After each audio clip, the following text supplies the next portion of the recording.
कोहरे की रात दिल्ली की ठंडी सुबह थी जब याविन और उसके दोस्तों रिया और रवि ने हिमाचल जाने का फैसला किया। दिल्ली के प्रदूषण से बचने के लिए उन्होंने सुबह 4 बजे निकलने का प्लान बनाया। तीनों ने एक कैब हायर की और उनका ड्राइवर बहुत ही हंसमुख और खुशमिजाज था। सफर की शुरुआत मजेदार थी। सभी हंसी मजाक में व्यस्त थे।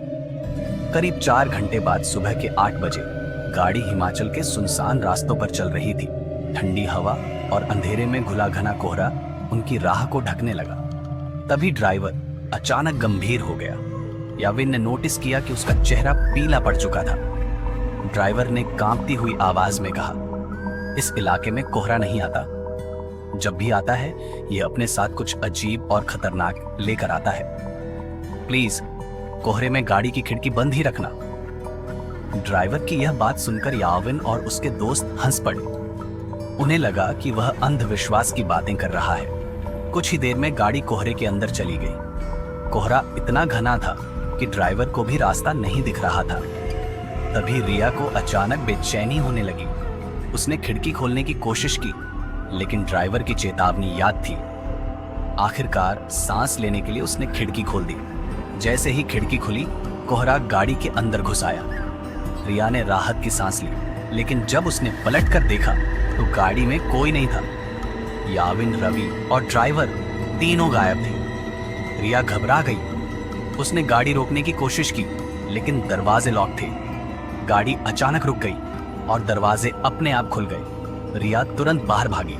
चारों ओर सिर्फ कोहरा था। वह मदद के लिए चिल्लाने लगी। तभी उसने कोहरे में एक परछाई देखी। वह परछाई एक बड़े आदमी की थी, लेकिन जब रिया ने करीब जाने की कोशिश की, वह परछाई उतनी ही दूर रही। तभी उसे महसूस हुआ कि उसके पीछे कोई खड़ा है। डर के मारे उसने पलट कर देखा। उसके पीछे एक 12 फुट लंबा काला साया था। अचानक रिया को धक्का लगा और वह बेहोश हो गई। जब वह जागी तो उसने खुद को गाड़ी के अंदर पाया। याविन और रवि उसे होश में लाने की कोशिश कर रहे थे। ड्राइवर घबराया हुआ बार बार कह रहा था, खिड़की नहीं खोलनी चाहिए थी। याविन ड्राइवर पर चिल्लाने लगा और गाड़ी तेज चलाने को कहा। ड्राइवर ने स्पीड बढ़ाई, लेकिन तभी गाड़ी के सामने एक लड़की आ गई। ब्रेक लगाने का वक्त नहीं था और गाड़ी लड़की से टकरा गई। याविन गाड़ी से बाहर निकला। उसने देखा कि लड़की खून से लथपथ थी। जब उसने लड़की का चेहरा पलटा तो वह उसकी दोस्त रिया थी। याविन सकते में आ गया।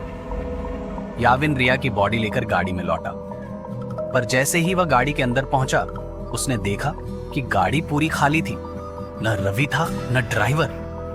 डर के मारे उसने गाड़ी तेज चलानी शुरू कर दी। तभी सामने वही 12 फुट लंबा काला साया आ गया। गाड़ी का कंट्रोल छूट गया और वह पेड़ से टकरा गई। अगली सुबह स्थानीय लोगों को एक गाड़ी पेड़ से टकराई हुई मिली। उसमें याविन, रवि, रिया और ड्राइवर बेहोश पड़े थे। वे चारों जिंदा थे, लेकिन उस रात की घटना ने सबकी जिंदगी बदल दी।